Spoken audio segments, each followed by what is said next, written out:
ওং নমঃ শিবায়, ওং নমঃ শিবায়। হে বাবা ভোলেনাথ, শ্রাবণ মাসে যে ভক্ত এই ভিডিওটাতে একটি লাইক করবে তার জন্ম জন্মান্তরের দুঃখকে তুমি চিরকালের মতন দূর করে দিও। জয় মাতা পার্বতী, জয় বাবা ভোলেনাথ।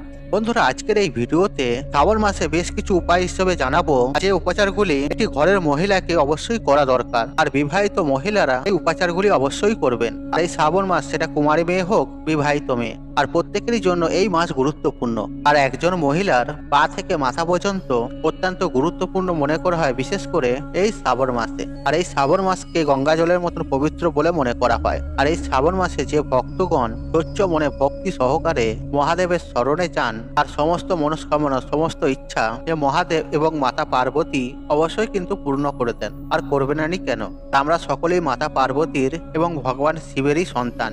আর শ্রাবণ মাসে আপনাকে বেশি কিছু করার প্রয়োজন নেই, আর আপনি শুধুমাত্র এক ঘটি জল শিবলিঙ্গে অর্পণ করে দেবেন। এতে মহাদেব আপনার সমস্ত সংকটকে দূর করে দেবেন। আর শিব পুরাণে বলা হয়েছে, শ্রাবণের এই পবিত্র মাসে পরিবারের যে কোনো একজন সদস্যকে আমার এক ঘটিতে গঙ্গা জল ভরে এবং যে কোনো একটি লাল পুষ্প দিয়ে শিবলিঙ্গে অর্পণ করতে পারে, তাহলে সেই ব্যক্তির পরিবারে অর্থের কখনো কমতি হয় না। কারণ স্বয়ং মহাদেব এই শ্রাবণ মাসে মর্তলোকে এসে সমস্ত ভক্তের মনস্কামনা পূরণ করে দেন তিনি। বন্ধুরা, মহাদেব বেশি কিছু চান না তিনি তার ভক্তের কাছে, আর তিনি কেবল একটি বেলপাতাতেই সন্তুষ্ট।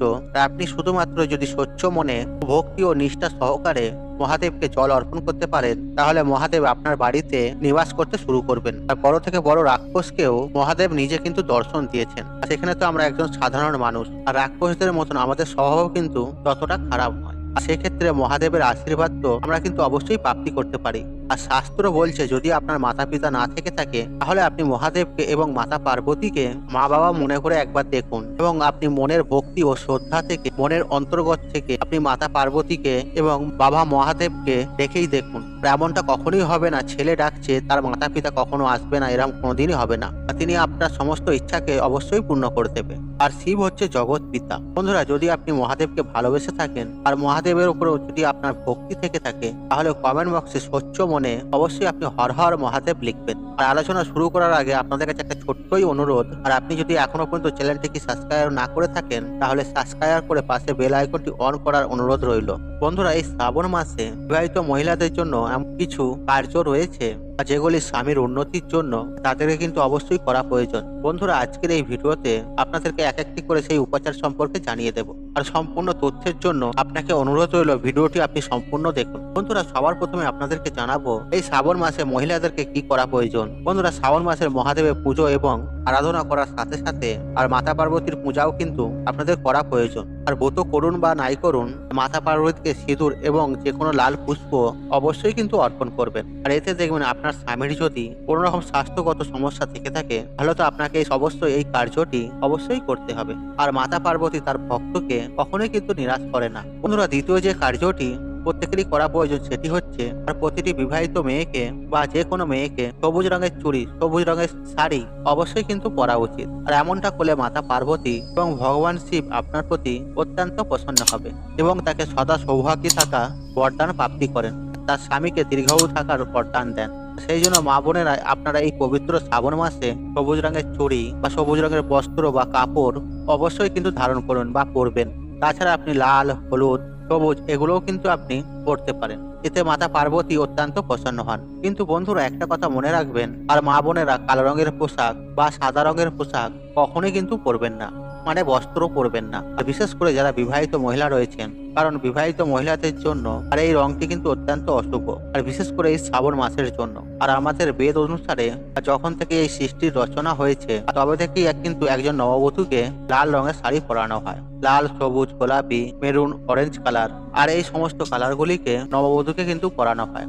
আর যখন ভগবান শিবের বিবাহ হয়েছিল, আর তখন মাতা পার্বতী লাল রঙের কিন্তু বস্ত্র পরেছিলেন। আর যখন ভগবান বিষ্ণুর বিবাহ হয়েছিল, আর তখন মাতা লক্ষ্মী লাল রঙের শাড়ি কিন্তু পরেছিলেন। যখন শ্রী গণেশের বিয়ে হয়েছিল, তখন ঋদ্ধি এবং সিদ্ধি দুজনেই কিন্তু লাল রঙের শাড়ি কিন্তু পরেছিলেন। তাহলে তো আপনি বুঝতেই পারছেন এই যে লাল রং কতটা গুরুত্ব। সেই জন্য বন্ধুরা, এই শ্রাবণ মাসে লাল রঙের বস্ত্র, লাল চুড়ি এবং কপালে লাল সিঁদুর এবং লাল টিপ পরা কিন্তু অত্যন্ত শুভ। এতে দেব শক্তি আপনার প্রতি অত্যন্ত প্রসন্ন থাকবে। বন্ধুরা, তৃতীয়ত হচ্ছে বিবাহিত মহিলাদের এই শ্রাবণ মাসে গলা কখনোই খালি থাকা উচিত নয়। আর গলাতে আপনি কিছু না কিছু অবশ্যই পরে থাকবেন। আর সেটা মঙ্গলসূত্র হতে পারে বা চেন হতে পারে, যাই হোক কিছু।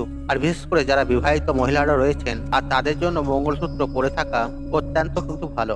আর যদি আপনার কাছে মঙ্গলসূত্র না থেকে থাকে তাহলে আপনি গলাতে যে কোনো চেন বা মোটির চেন আপনি ধারণ করতে পারেন, কিন্তু শ্রাবণ মাসে কখনোই গলা খালি করে ঘুরে বেড়াবেন না। আর যদি আপনি মঙ্গলসূত্র পরে থাকেন তাহলে আপনি লক্ষ্য রাখবেন সেই মঙ্গলসূত্র ক্ষত না থাকে, কোনো ধরনের ভাঙা না হয়, আর একদম অক্ষত মঙ্গলসূত্র আপনি পরবেন। আর এই পবিত্র শ্রাবণ মাসে কালো রঙের শাড়ি কিন্তু কখনোই পরবেন না। আর এই বিষয়টি কিন্তু আপনাকে বিশেষভাবে অবশ্যই কিন্তু মাথায় রাখতে হবে। আর বিবাহিত মহিলাদের জন্য কালো রঙের কাপড় পরা আর কালকে আমন্ত্রণ করার মতন, আর এতে স্বামীর আয়ু কমে যায়। এছাড়াও বিবাহিত মহিলাদের সাদা রঙের কাপড় পরা একদমই উচিত নয়, আর এটা হচ্ছে বিধবার প্রতীক। আর একটা কথা মনে রাখবেন, যারা বিবাহিত মা বোনেরা রয়েছেন তারা এই শ্রাবণ মাসে অবশ্যই কিন্তু সিঁদুর পরবেন আর কপাল কখনোই খালি রাখবেন না। আর এই শ্রাবণ মাসে সিঁদুর কেনা আর সিঁদুর কাউকে দেওয়া এটি অত্যন্ত শুভ। আর এই কার্যটি করার ফলে স্বামী স্ত্রীর মধ্যে প্রেম মজবুত করে এবং কি সুখ সমৃদ্ধির প্রাপ্তি হয়, বাড়িতে অশান্তি হয় না। আর বিবাহিত মহিলাদের জন্য এই শ্রাবণ মাসে 16 সিঙ্গার অত্যন্ত গুরুত্বপূর্ণ,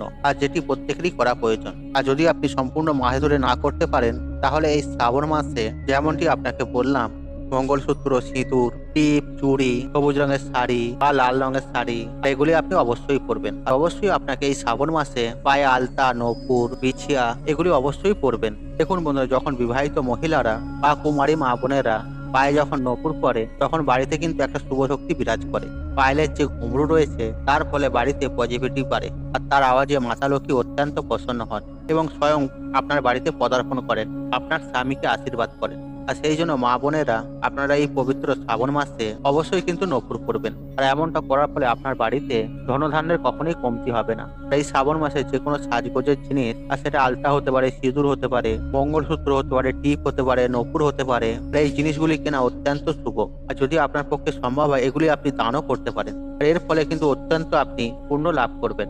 এর ফলে বাড়িতে উন্নতি ঘটে, স্বামীর আয়ু বাড়ে, আর স্বামী স্ত্রীর সম্পর্ক অমর হয়ে যায়, প্রেমের অসিক সুখ প্রাপ্তি হয়। কিন্তু বন্ধুরা, একটা কথা মনে রাখবেন, আপনি যেগুলি দেবেন, আপনি যে জিনিসগুলি ব্যবহার করেন বা পড়ে রয়েছেন সেই জিনিসগুলি দিতে যাবেন না, আপনি কিনে দেবেন।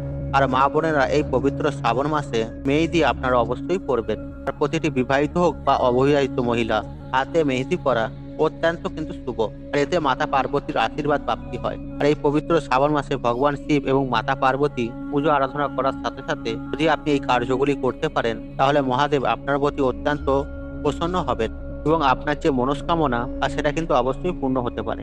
আর এই পবিত্র শ্রাবণ মাসে ছোট ছোট বাচ্চারা রয়েছে বা বাচ্চা মেয়েরা রয়েছে, আর তাদেরকে আপনি চুড়ি বলুন বা টিপ বলুন, এগুলি যদি আপনি উপহার হিসেবে দিতে পারেন এতে নবদেবী কিন্তু অত্যন্ত প্রসন্ন হতে পারে। মাতা লক্ষ্মী, মাতা কালী, মাতা সরস্বতী এই 3 দেবীর ভরপুর আশীর্বাদ আপনি প্রাপ্তি করতে পারবেন। তাই এই সুযোগগুলি কখনই হাতছাড়া করবেন না। আর বছরে একবারই শ্রাবণ মাস আসে বন্ধুরা, এই শ্রাবণ মাসে এই উপাচারগুলি আপনারা অবশ্যই করবেন। এতে আপনার মঙ্গল, আপনার পরিবারের মঙ্গল এবং তার সাথে সাথে আপনি বাবা মহাদেবের এবং মাতা পার্বতীর আশীর্বাদ লাভ করতে পারবেন। বন্ধুরা, আশা করছি এই ভিডিওটি আপনাদের ভালো লেগেছে, তাহলে ভিডিওতে একটি লাইক করুন, কমেন্ট করুন, শেয়ার করুন এবং বন্ধু বান্ধব আত্মীয়জনদের সাথে শেয়ার অবশ্যই করুন। মনে রাখবেন, আপনার একটি শেয়ার অনেক মানুষকে উপকৃত করে তুলতে। আর আপনি যদি আমার চ্যানেলে নতুন হয়ে থাকেন তাহলে চ্যানেলটি অবশ্যই সাবস্ক্রাইব করুন, পাশে থাকা নোটিফিকেশন অন রাখুন, কারণ নিত্য নতুন ভিডিও সবার আগে দেখার জন্য। ঈশ্বর আপনার মঙ্গল করুক, আপনি সুস্থ থাকুন, নিরোগ থাকুন, আপনার দিন মঙ্গলময় হোক। ওম নমঃ শিবায়, ওম নমঃ শিবায়, হর হর মহাদেব।